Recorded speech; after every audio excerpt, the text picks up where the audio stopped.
Kembali lagi di Kalam Ramadan, menyejukkan hati, meraih ridho ilahi. Pemirsa, masih bersama Kiai Muhyiddin dari Majelis Taklim Nurus Soleh Candi Mulyo, Magelang. Pak Yai, apakah bisa bagi seorang muslim menjalankan hidup hanya dengan berpegang kembali pada kemurnian Al-Quran juga hadits, tanpa mengakui atau menggunakan pendapat dan tafsir dari para mufasir serta para ulama dan ahli fikih?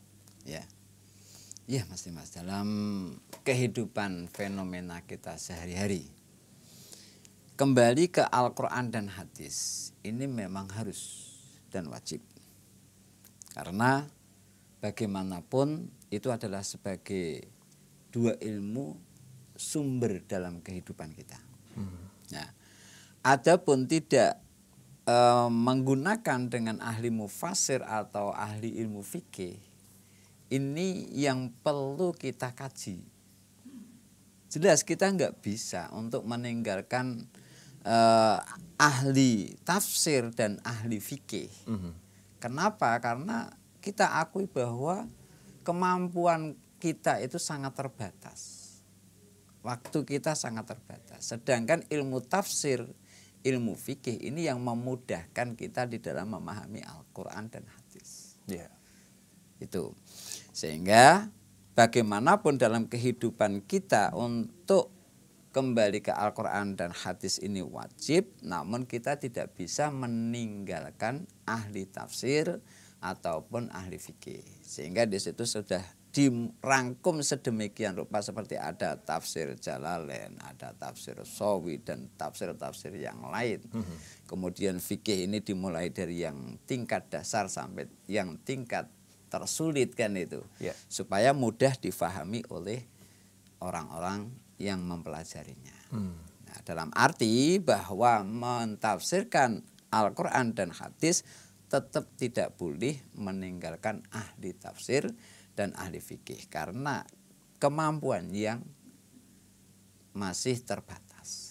Begitu. Ya, banyak juga masyarakat yang mengatakan, waduh, ahli tafsir dan juga mufasir yang di Indonesia masih diragukan nih, gitu. Kadang-kadang mereka ada yang menganggap kita harus mencari ahli tafsir dan juga mufasir dari langsung dari Arab sana, Pak, gitu. Gitu ya. Ya, memang itu adalah sumber. Arab itu dari sumber. Sedangkan kita sudah tahu banyak ulama-ulama kita yang dulunya ini adalah belajar dari Arab. Dan ini adalah masih sahih dalam kita ikuti. Seperti di Indonesia ini ada Mbah Kiai Hasyim, sudah jelas. Kemudian Mbah Kiai Dahlan, apalagi ya termasuk ulama-ulama yang masyhur di Indonesia yang sekarang ini juga bermunculan generasi-generasinya.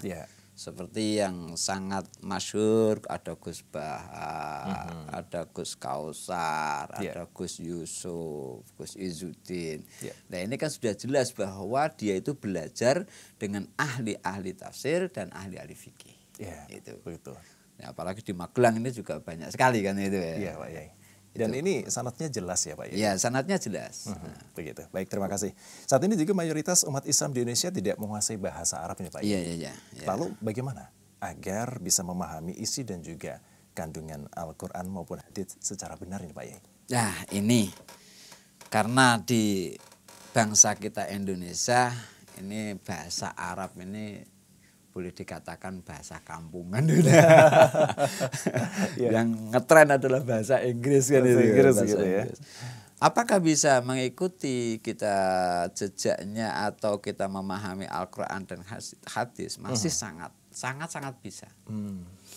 Yaitu kita mengambil rujukan dari firman Allah, ittabi'ul ulama fa innahu warasatul anbiya. Walaupun kita tidak bisa bahasa Arab, namun kita tetap bisa mengikuti Al-Quran dan hadis dengan syarat kita mengikuti orang-orang yang memang paham dengan Al-Quran dan hadis. Kita tiru aja mereka kelakuannya seperti apa, kemudian apa yang dia lakukan, yang dia perbuat. Nah, itu sangat bisa. Itu karena kita secara awam. Gitu. Maka harus juga kita memahami dengan figur-figur ulama yang harus kita ikuti. Gitu. Baik, begitu. Ada juga yang memaksa anak-anaknya untuk mengetahui bahasa Arab.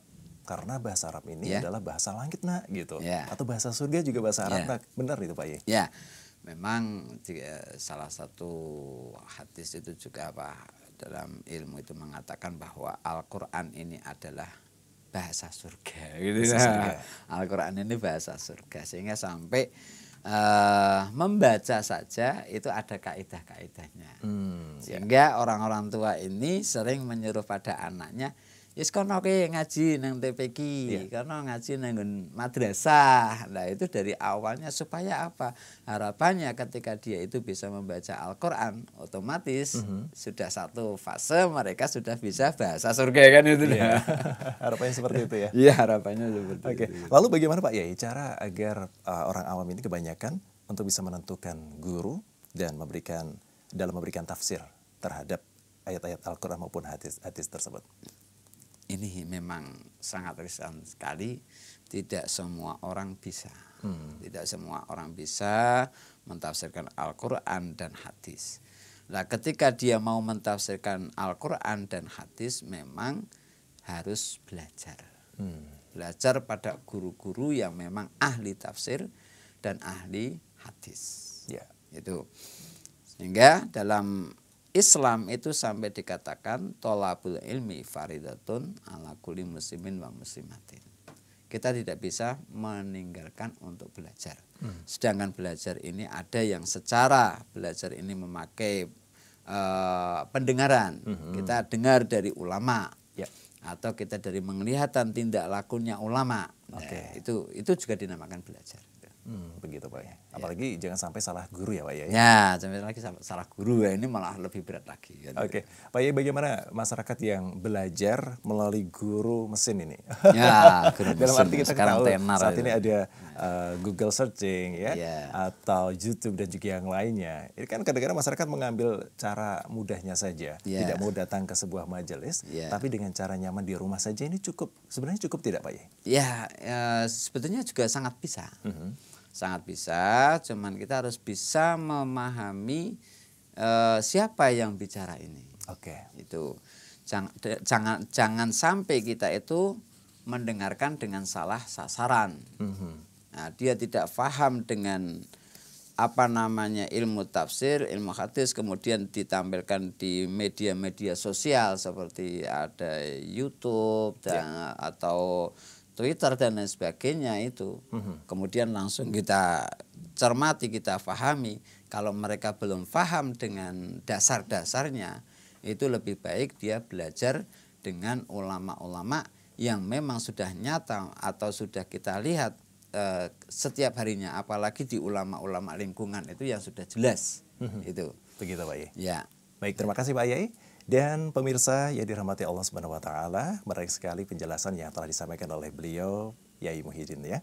Tentu banyak sekali hal-hal yang perlu kita kaji lagi. Nah, bagi generasi muda atau generasi milenial, bagaimana cara menyikapi seruan-seruan atau ajakan-ajakan yang disampaikan melalui berbagai media sosial yang ada secara masif dan untuk kembali kepada kemurnian Quran serta hadits, sehingga tentunya kita tidak mudah menyalahkan, membid'ahkan, dan juga yang lainnya bahkan menyesatkan. Untuk Anda, pemirsa Kalam Ramadan, kita akan kembali lagi. Sebelum dijawab oleh Kiai Muhyiddin, kita akan rehat sejenak. Tetap di Kalam Ramadan. Menyejukkan hati, meraih ridho ilahi.